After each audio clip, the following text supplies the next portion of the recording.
Drummerly.com Unlimited Drama Series. The moment my boss Derek made that joke at the company Christmas party, I knew my marriage was over. Not because of what he said, but because of how my wife Nadia laughed. "Hey everyone!" Derek's voice boomed across the dimly lit banquet hall of the Riverside Hotel. The cheap disco ball cast fractured light across faces flushed with alcohol and forced holiday cheer. "Tomorrow, Tom's wife is going on vacation with me, or he's fired." The crowd of logistics company employees and their spouses erupted in laughter, but Nadia's laugh cut through the noise like a rusty blade. She threw her head back, her perfectly styled blonde hair catching the light, and said, "I agree." More laughter. Someone wolf whistled. I stood there in my off-the-rack suit, watching my wife of 15 years perform for these people like some desperate actress auditioning for a role she'd never get. "Just kidding, buddy." Derek slapped my shoulder hard enough to spill my beer. "You know I love you like a brother, Tom." That's when something inside me cracked. Not broke, cracked. Like ice on a frozen pond, waiting for the right pressure to shatter completely. I forced a smile and excused myself to the men's room. In the fluorescent-lit mirror, I saw what everyone else saw. Tom Bradley, 42 years old, middle management at Midwest Logistics, the guy who fixed other people's problems and never made waves. The reliable one, the safe choice, the punchline. But as I splashed cold water on my face, I remembered something I'd found 3 weeks earlier while looking for our tax documents in Nadia's home office. A folder marked Performance Reviews that contained something much more interesting than her annual evaluations. Inside were printed emails between Nadia and her coworkers at Sterling PR, where she worked as an account executive. Brutal character assassinations of everyone she worked with. Sarah from accounting was a cow who probably eats her lunch in the bathroom. Mike from creative was gay as a rainbow parade, but too pathetic to admit it. Her boss Jennifer was a dried-up bitch who peaked in college. But the real treasure was a chain of messages between Natty and her best friend, Sonia Matthews, who worked at the same firm. Messages about me. "Tom's so boring I could scream. Last night he wanted to watch the History Channel." The History Channel. I told him I had a headache and locked myself in the bedroom with a bottle of wine and my vibrator. At least he pays the bills. My ex couldn't even do that. Sometimes I wonder what would happen if I just disappeared. Would he even notice, or would he just assume I was working late forever? I'd photographed every page with my phone. At the time, I told myself I was just hurt, that I'd confront her eventually, that we'd work through it like adults. But standing in that bathroom, listening to the muffled sounds of people laughing at Derek's jokes, I realized I had something better than hurt feelings. I had ammunition. When I returned to the party, I walked straight to the hotel's business center. For $5, I printed 47 pages of Nadia's greatest hits. Her savage reviews of coworkers, her complaints about our marriage, her detailed descriptions of her sexual fantasies about various celebrities, and, the crown jewel, her messages with Sonia planning to accidentally run into Derek at his favorite bar. I walked back into the banquet hall with a stack of papers and a smile that probably looked insane. "Ladies and gentlemen," I called out, my voice carrying over the Christmas music, "I have some party favors." The room quieted as I began handing out the papers. My wife Nadia is so thoughtful. She wanted to share her honest opinions about all of you with everyone here tonight. I watched faces change as people read. Sarah from accounting's eyes widened. Mike from creative went pale. Jennifer, Nadia's boss, who happened to be here as Derek's date, looked like she'd swallowed glass. "Tom, what are you doing?" Nadia hissed, grabbing my arm. I shook her off gently and handed out the last page to Derek. This one was different. I'd created it myself, on the hotel computer. It simply read, "We are getting divorced. Merry Christmas. Tom Bradley." The silence stretched like a held breath. Then the whisper started. Then the stares. Then Jennifer stood up, her face flushed with anger. "Nadia, is this real?" she demanded, holding up a page. "Did you really call me a dried-up bitch?" That was taken out of context. What context makes this okay?" Sarah joined in, her voice shaking. "You said I eat lunch in the bathroom because I'm fat?" The room erupted. Not in laughter this time, but in angry voices and shocked gasps. I stood in the center of it all, watching my wife's carefully constructed social network collapse in real time. Derek pulled me aside, his face serious for once. Jesus, Tom, I'm sorry about the joke. I didn't know things were this bad between you two. Look, as an apology, you're getting that promotion we talked about. Senior logistics coordinator, corner office, company car, the works. I looked at him, really looked at him. Derek Hartman, my boss for 3 years, my supposed friend, the man who'd been planning secret meetings with my wife. He had no idea I knew about those messages with Sonia. Thanks, Derek. I appreciate that. I'll take your office and your parking spot, too. His smile faltered slightly. Well, I don't know about my office. I do. I patted his shoulder, the same way he'd patted mine earlier. See you Monday, buddy. As I walked toward the exit, I could hear Nadia behind me, trying to explain, trying to salvage something from the wreckage. But it was too late. In a town like Millbrook, gossip traveled faster than the speed of light. And by morning, everyone would know that Nadia Bradley was exactly the kind of person who smiled to your face and sharpened her knives behind your back. The December air hit me like a slap as I stepped outside, but I was smiling. For the first time in months, maybe years, I felt alive. Monday morning brought consequences faster than I'd expected. I arrived at Midwest Logistics to find Derek's corner office being cleaned out by maintenance. True to his word, he was giving me the promotion, though I suspected it had more to do with damage control than genuine remorse. Tom! Derek appeared beside me, looking haggard. Can we talk? We walked to what would soon be my office. Derek closed the door and ran his hands through his hair. Look, I need to ask you something, and I need you to be straight with me. Is there anything else? Any other surprises I should know about? I leaned against the window, looking out at the gray December morning. What do you mean? I mean, did Nadia say anything about me in those emails? There it was. The question I'd been waiting for. Derek was worried because he knew he'd been mentioned. He just didn't know how much I knew. Why would she mention you? I don't know.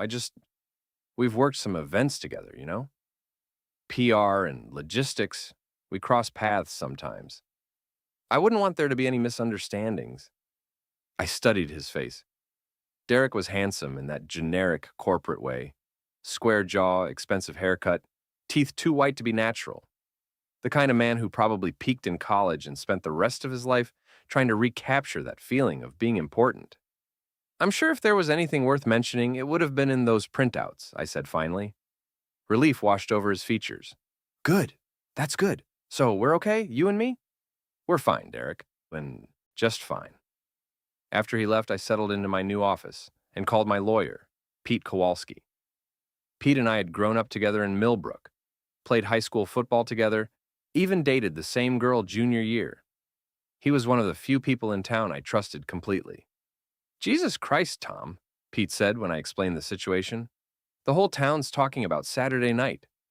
Nadia's already called me twice, asking if I'll represent her in the divorce. What did you tell her? That I had a conflict of interest. Which I do. You're buying me lunch today and telling me everything. We met at Murphy's Diner, a place that hadn't changed since the 1980s. Red vinyl booths, checkered floor, coffee that could strip paint, the kind of place where secrets went to die. So what's your end game here? Pete asked, cutting into his meatloaf.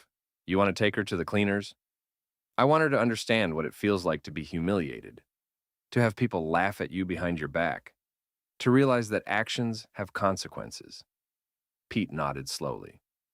Okay, I can work with that. But Tom, you need to be smart about this. Don't do anything stupid. Don't give her ammunition to use against you. Define.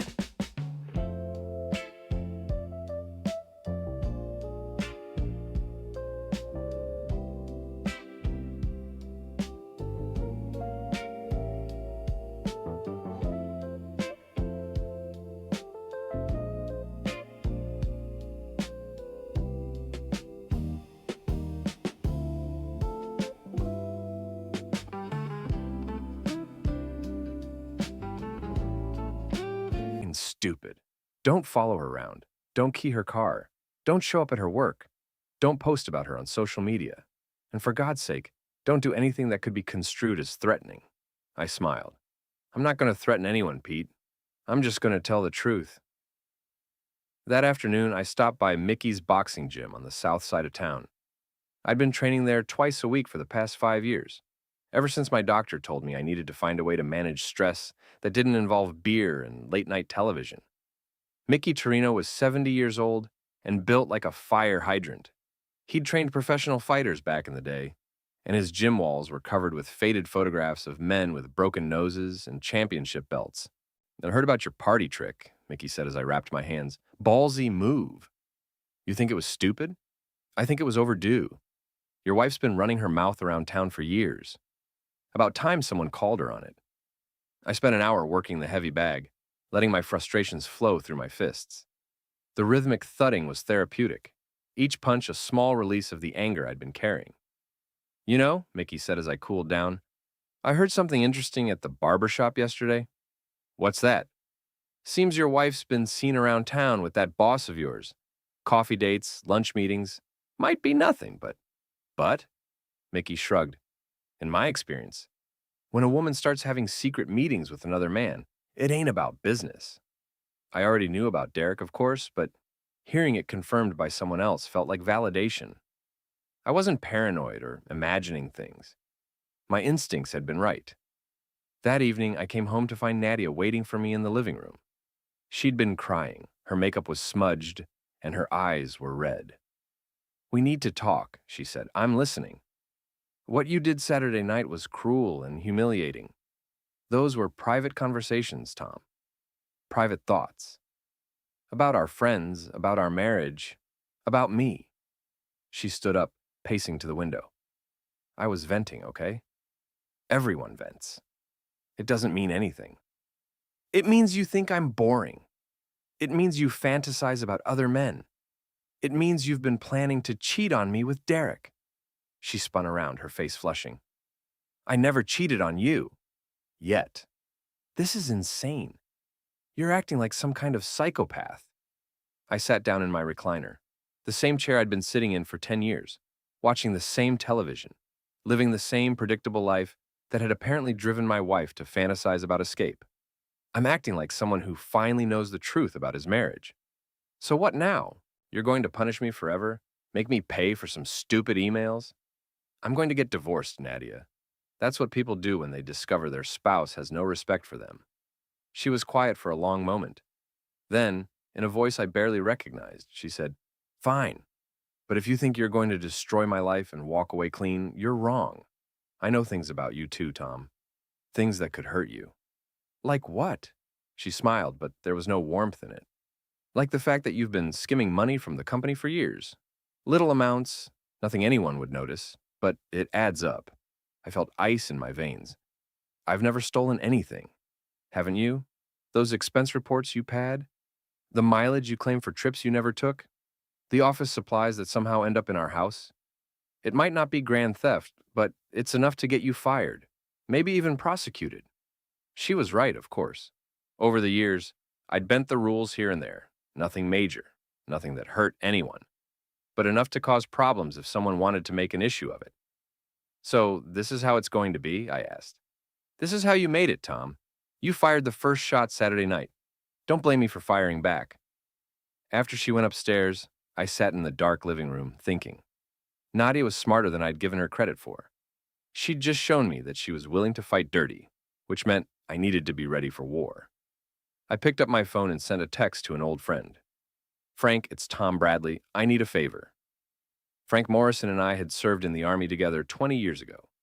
He'd stayed in for a full career, retiring as a master sergeant, and now ran a small private investigation business out of his basement. If anyone could help me dig up dirt on Nadia and Derek, it was Frank. His response came back within minutes. "Whatever you need, brother. Coffee tomorrow?" I smiled in the darkness. If Nadia wanted to play hardball, I was ready to show her what a real game looked like. Frank Morrison looked exactly like you'd expect a retired master sergeant to look. Buzz cut going gray, weathered face, shoulders that could carry the world. We met at a truck stop diner outside town, the kind of place where nobody paid attention to other people's conversations. "So your wife's stepping out on you," Frank said, stirring sugar into his coffee. And you want proof. I want to know everything. Who, what, when, where, how long it's been going on. Everything. This is going to cost you, Tom. I don't work for free, even for old friends. How much? 500 a day plus expenses. Could take a week, could take a month, depending on how careful they're being. I thought about my savings account, the money I'd been setting aside for a new truck. Do it, Frank nodded. I'll need photos of both of them, their schedules, license plate numbers, anything else you can give me. I can do better than that. I slid a flash drive across the table. That's got everything. Work schedules, email passwords, credit card statements, phone records. I've been preparing for this conversation. Frank plugged the drive into his laptop and scrolled through the files. Jesus, Tom, you've been busy? This is some serious intelligence gathering.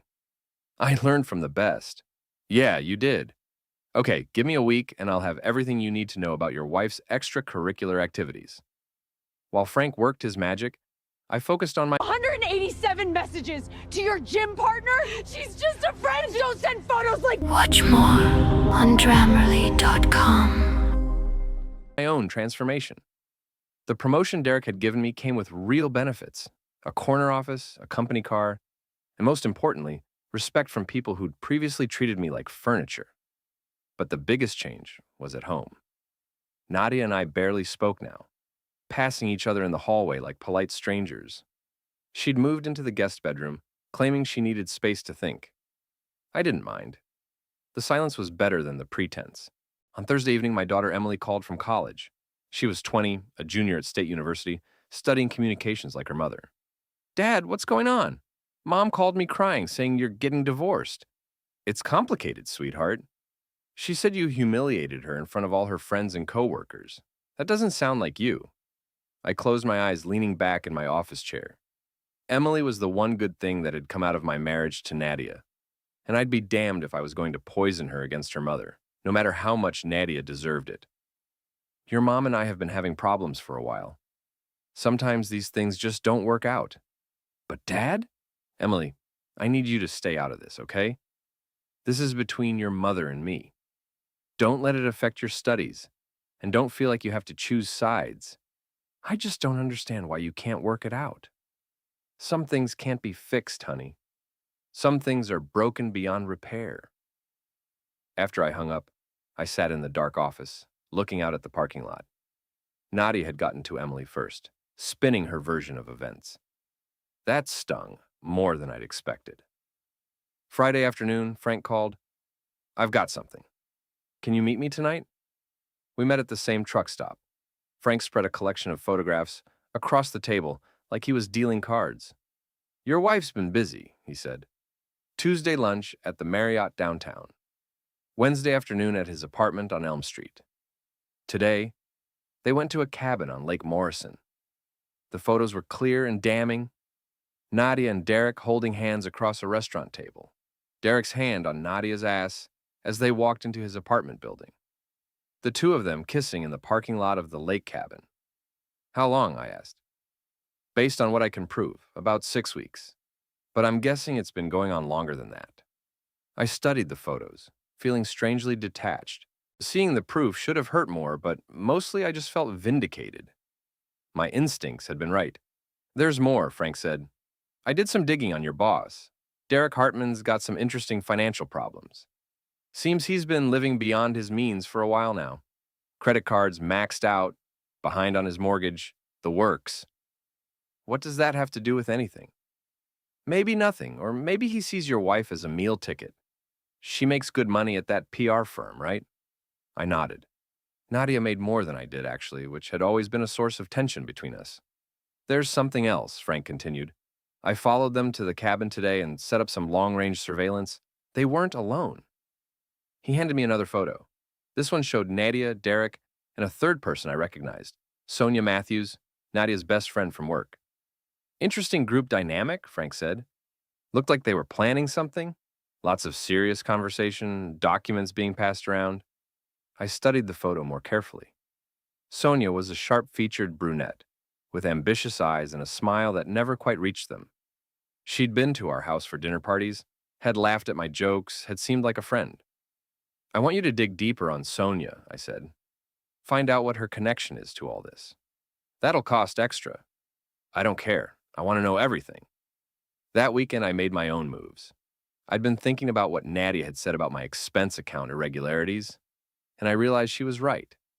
I was vulnerable there. So I decided to fix the problem before it became one. I spent Saturday going through 5 years of expense reports, calculating exactly how much I'd overclaimed in mileage and other expenses. The total came to just over $3,000. On Monday morning, I walked into HR and had a conversation with Linda Martinez, the benefits administrator. I've been reviewing my old expense reports, I told her, and I think I've been making some mistakes, claiming mileage for trips I didn't take, that sort of thing. I want to make it right. Linda looked surprised. That's very honest of you, Tom. Most people wouldn't come forward like this. I don't want there to be any questions about my integrity. I wrote a check for $3,000 on the spot, with a letter explaining that it was reimbursement for inadvertent expense account errors. Linda made copies of everything and filed them in my personnel record. Now, if Nadia tried to use my expense account against me, she'd find that I'd already addressed the issue voluntarily. In fact, it would make me look more honest, not less. That afternoon, Derek stopped by my office. He looked nervous, fidgeting with his tie. Tom, I need to ask you something, and I want you to be straight with me. What's on your mind? Are you having me followed? I kept my expression neutral. Why would I have you followed? I don't know, I've been seeing the same car behind me lately. Probably nothing, but with everything that's been going on. Derek, I'm focused on my work and my divorce. I don't have time to play private investigator. He relaxed slightly. Right, of course. Sorry, I guess I'm just paranoid. After he left, I called Frank. He's made you. Maybe. I'll switch up my approach. Use different vehicles. Don't worry, I'm a professional. How much longer do you need? Give me another week. I'm close to something big. That evening, I stopped by Mickey's gym for my regular workout. Mickey was training a young heavyweight, calling out combinations while the kid worked the speed bag. You're looking better, Mickey said when I finished my routine. Less stressed. I'm sleeping better. Nothing like a clear conscience. You figure out what you're going to do about your situation? I'm gathering information, making plans. Mickey nodded approvingly. Smart. Never throw a punch until you know exactly where you want it to land. As I drove home through the quiet streets of Millbrook, I thought about Mickey's advice. I'd been throwing wild punches for weeks. The party incident, the promotion grab, the financial preemption. But now, it was time to get strategic. Frank was right that something big was coming. I could feel it building like a storm on the horizon. And when it hit, I wanted to be ready. Frank's call came on a Tuesday morning while I was reviewing shipping manifests in my corner office. We need to meet, now. I've got something that's going to blow your mind. An hour later, we were back at the truck stop diner. Frank looked like he hadn't slept in days, his eyes red-rimmed and intense. I've been following the money, he said, spreading bank statements across the table. Your wife Derek and Sonia have been very busy. What kind of busy? The kind that involves opening joint bank accounts and transferring large sums of money. Look at this. He pointed to a series of deposits and withdrawals. 3 weeks ago, Derek liquidated his 401k. $47,000. That same day, Sonia transferred $30,000 from her savings account. And your wife? She's been siphoning money from your joint accounts for months. I studied the numbers, feeling sick. How much? From your accounts? About $15,000 so far. But that's not the worst part. Frank pulled out a folder thick with documents. I've got a contact at the county clerk's office. Guess what business license was filed last month? He handed me a certificate. Hartman Bradley Matthews Consulting, LLC. Filed November 15th with Derek as president, your wife as vice president, and Sonia as secretary-treasurer. What kind of consulting? The kind that doesn't exist yet. This is a shell company, Tom. They're planning something big. I leaned back in the booth, trying to process what I was hearing. You think they're planning to steal from Midwest Logistics? I think they're planning to steal your life. Look at this. Frank showed me a lease agreement. They've rented office space downtown, signed a 2-year lease, first and last month's rent paid in advance. And look who co-signed the lease. My signature was at the bottom of the document. except I'd never seen it before. That's not my signature. No, but it's a damn good forgery. Good enough to fool most people. The pieces were starting to come together. Derek had access to company client lists and financial information. Nadia had connections in the PR world and knowledge of my personal finances. Sonia had... What did Sonia have? What's Sonia's angle in all this? Frank smiled grimly. That's the million-dollar question. Took me 3 days to figure it out, but I finally tracked down someone who used to work with her at Sterling PR. He pulled out his notebook. Turns out Sonia Matthews used to be Sonia Kowalski. Ring any bells? The name hit me like a punch to the gut. Pete's ex-wife. Bingo. She's been planning this for a long time, Tom. This isn't just about your wife cheating. This is about revenge. I remembered now. Pete had been married briefly in his 20s to a woman named Sonia. The marriage had ended badly. Something about her cheating with his business partner and trying to steal his client list. Pete had never talked about it much, but I knew it had left him bitter about relationships for years. She's using Nadia and Derek to get back at Pete through me? That's my theory. She gets your wife to leave you, destroys your marriage, steals your money, and ruins your reputation all at once. It's elegant, in a psychotic way. I thought about all the dinner parties where Sonia had sat at my table, laughing at my jokes, complimenting Nadia's cooking, playing the role of the supportive friend, all while planning to destroy my life. What's their endgame? Near as I can tell, they're going to wait until after the first of the year. Then Derek's going to quit Midwest Logistics and take several major clients with him. Your wife will leave Sterling PR and join their new company. They'll use the client relationships and inside information to undercut both companies.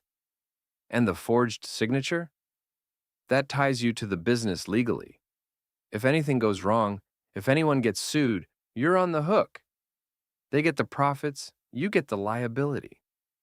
I stared at the documents, feeling a rage so pure, it was almost calming. These people had been planning to destroy me for months, maybe years. They'd sat in my house, eaten my food, pretended to be my friends, all while plotting my downfall. I need copies of everything, I said. Already made them. But Tom, you need to be careful here. These people are playing for keeps. If they know you're onto them, they'll accelerate their timeline. Or they'll find a way to eliminate you from the equation entirely. That afternoon, I called Pete and asked him to meet me at Murphy's Diner. When I showed him what Frank had discovered, his face went white. Jesus Christ, Sonia's involved in this? You didn't know? I knew she was working at Sterling PR, but it's been 15 years since our divorce. I figured she'd moved on. Apparently not. Pete studied the forged signature on the lease agreement. This is good enough to fool a handwriting expert, at least initially. She must have had access to documents with your real signature for months to practice this. Through Nadia. Right, Tom, this is serious. Right. They're not just stealing from you. They're setting you up to take the fall for their crimes. If they succeed, you could be looking at criminal charges. What do you recommend? We go to the police. Tonight. With what? Circumstantial evidence and a theory? They haven't actually done anything illegal yet. Pete was quiet for a moment, thinking. You're right. We need to catch them in the act. Or we need to make them think they've been caught. What do you mean? I smiled, feeling the pieces of a plan clicking into place. I mean, it's time to give them something to really worry about. That evening, I came home to find Nadia packing suitcases in the bedroom. Going somewhere? I asked. Sonia invited me to spend a few days at her place. I need some space to think. About what? About whether this marriage is worth saving. I sat down on the bed watching her fold clothes with precise, angry movements. Is it? She paused, a silk blouse in her hands. I don't know, Tom. I really don't know. Well, while you're thinking about it, maybe you can explain this. I handed her a copy of the business license for Hartman Bradley Matthews Consulting. The color drained from her face. Where did you get this? Does it matter? What matters is that you've been planning to leave me for months. And you've been stealing money to finance your new life. It's not stealing, it's our money. The money you transferred to the business account, that's stealing. The forged signature on the lease, that's fraud. She sat down heavily in the chair by the window. How long have you known? Long enough. The question is, what are you going to do about it? What do you mean? I mean, you have a choice. You can come clean, return the money, and we can end this marriage like civilized adults. Or you can keep playing games with Derek and Sonia, and I'll make sure everyone in town knows exactly what kind of people you really are. Nadia looked at me with something that might have been respect. You're not the same man I married. No, I'm not. That man was naive enough to trust people who were planning to destroy him. She finished packing in silence. As she carried her suitcases to the car, she paused in the doorway. This isn't over, Tom. No, I agreed. It's not. After she left, I called Frank. They're going to accelerate their timeline. I need you to watch them around the clock. What did you do? I let them know I was onto them. Now we'll see how they react. That was risky. Sometimes you have to force your opponent to make a move before they're ready. Mickey taught me that. Mickey the boxing trainer? Mickey the strategist. He says the best way to beat someone is to make them fight your fight instead of theirs. And what fight is that? I looked around the empty house, thinking about 15 years of marriage, 15 years of trust and partnership that had been nothing but an illusion. The kind where I don't lose,